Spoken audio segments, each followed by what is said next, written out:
咱台湾人的母语一直在消失。文化部、教育部客委会函关面会，今仔日宣布讲4个部门要来合作，会调开鼓乐场、线顶论坛，希望大家做伙来探讨办法，把咱的母语传承抢救回来。大家好，是宝芒。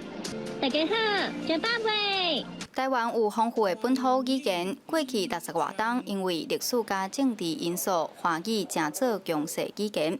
文化部为7月底开始，要举办2021国家语言发展会议，透过8场线顶论坛，邀请专民做伙参与国家语言发展相关议题讨论。过去台湾有一个真长的时间，拢是独尊华语。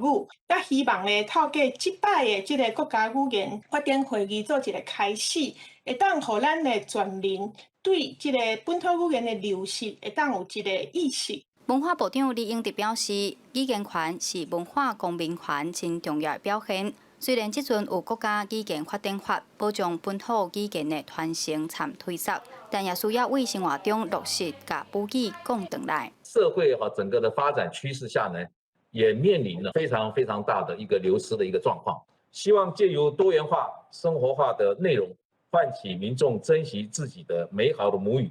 这边的国家语言发展会议为7月3日开始到8月底，有8场线顶论坛，参15场艺文活动，有专业学术讨论，也有生活化推广活动。详细参与办法会当上国家语言发展会议的网站查询。